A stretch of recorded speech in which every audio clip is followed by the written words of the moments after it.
So I was doing some research into the best ways to do emulation on my phone, and I'm running an Android device.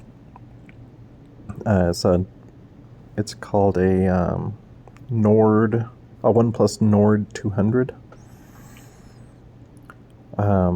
Anyway, as I searched through the different emulators that were available and looked through a few guides, the one that kept coming up was this RetroArch.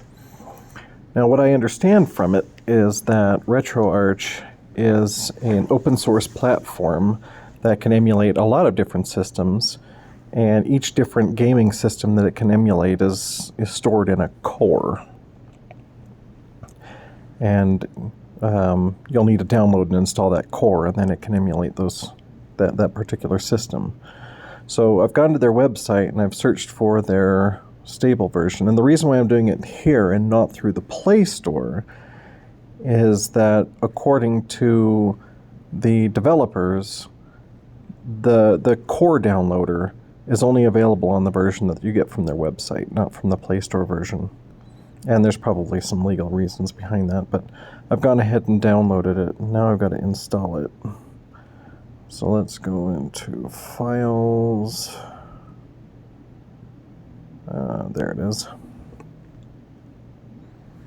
Downloads. There it is. And just ignore the cheater programs for Pokemon Go. I definitely don't cheat. Okay, I've never made bones about the fact that I totally cheat at Pokemon Go. But that's why I don't do videos about it, because I don't think I should be glorifying that. But I also don't hide it either. Alright, I downloaded that one to play with it.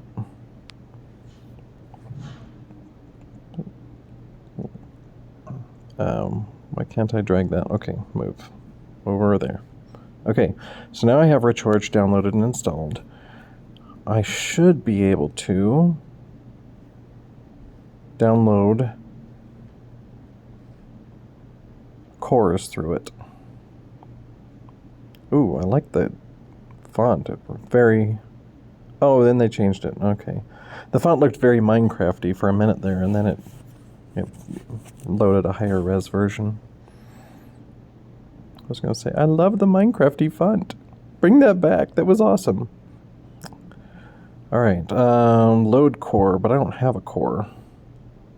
I don't know, does it come with any cores? Oh, download a core. There it is. Alright, what core do I want? Let's see, 2048, I don't know what that is. Croco DS, Amstrad CPC, I don't know what that is. Amstrad Arcade.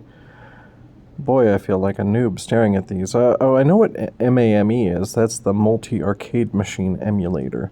All of those machines you'll see sometimes in the halls that have all the arcade buttons, and they run all the different arcade games all in one. That's usually an MAME system. But I'm not trying to emulate arcade cabinets. I want to emulate the NES or something like that. So here we have Atari. Well, that's a name I recognize. Bandai Cave Story. Really? That was a... Oh, that was just a Metroidvania style game that was on the computer. It's a really good one too. I highly recommend it if you haven't played it. Commodore 64. Wow. Okay. Doom. DOS? What? Game music emu? I guess for people that just want to sit there and listen to game music. That's actually an attractive thing. I might have a look at that. Vectrix. I don't know what a Vectrix is. Jump and Bump. That's close to Bump and Jump, which is the name of an NES game.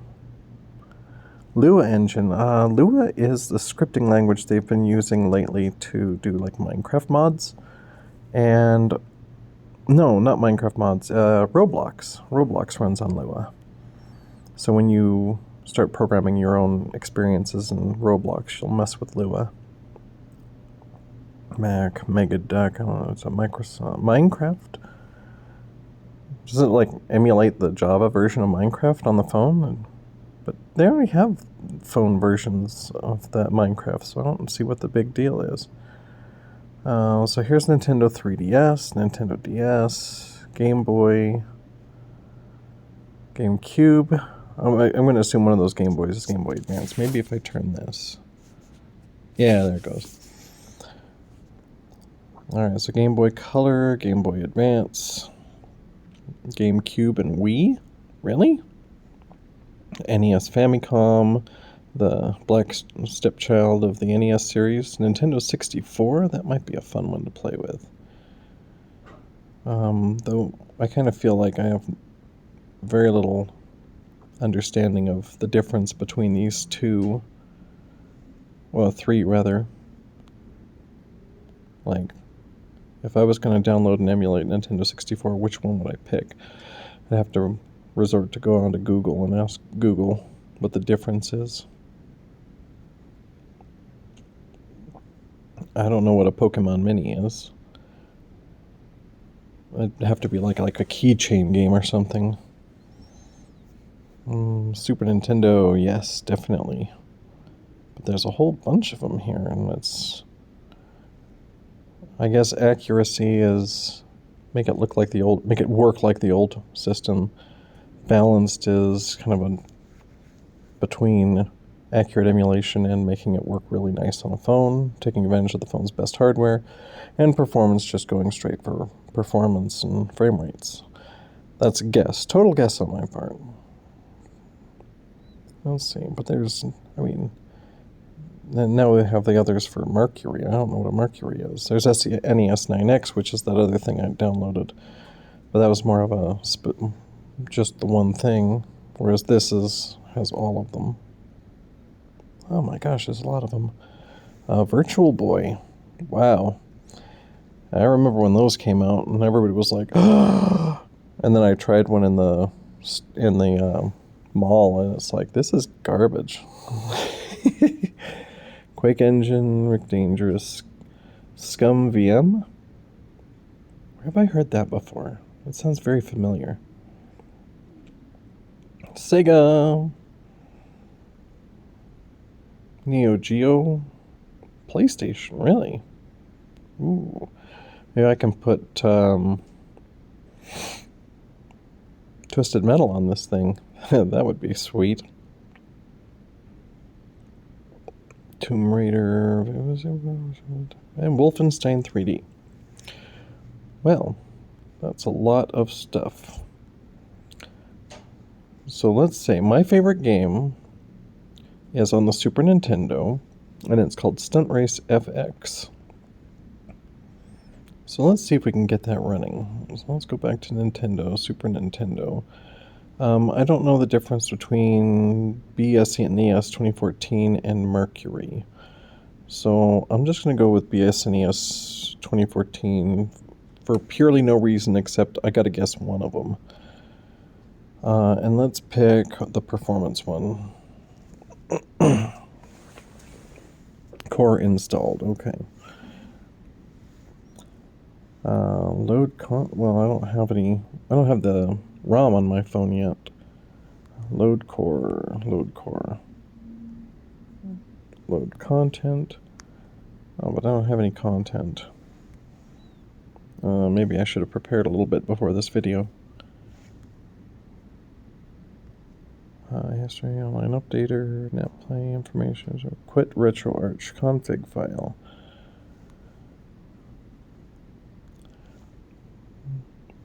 Oh, so it says BSNES 2014 at the top, so at least we've got the core loaded. But I can't load content until I get a ROM. So I'm going to turn my phone back up here again. And let's just go out and find the ROM.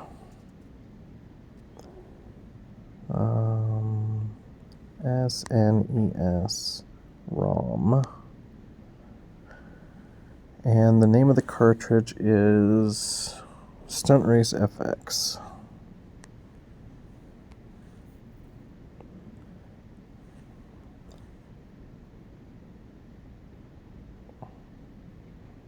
wowroms.com.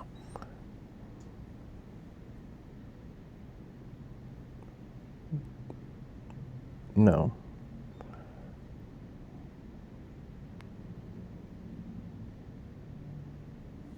Node the ad.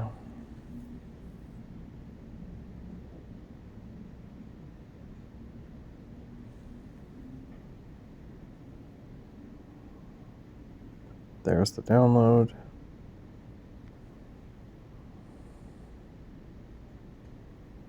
Alright. Then we'll open RetroArch again. Load content. Oh, we're back to no core, so let's load core. Alright, the core is in. We're going to downloads. No items.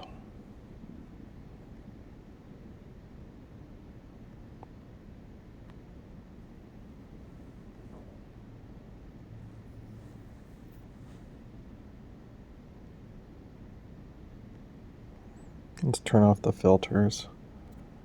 And then go back and look in downloads. No, there's nothing there. I think I'm just working too hard. Let's check files. Yeah, there it is. Extract it. Maybe it can't play it when it's a zip file.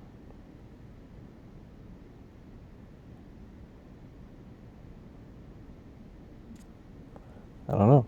Well, let's try it now.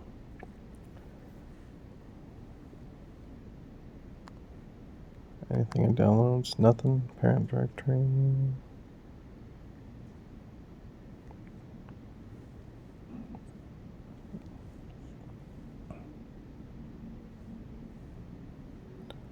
Load core. That one. Load content. No, it still persists in telling me I don't have any games.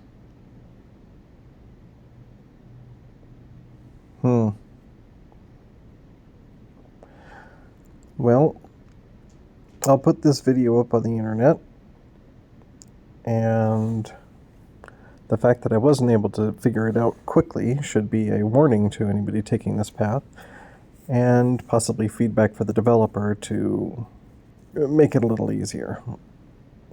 Have a good night, guys.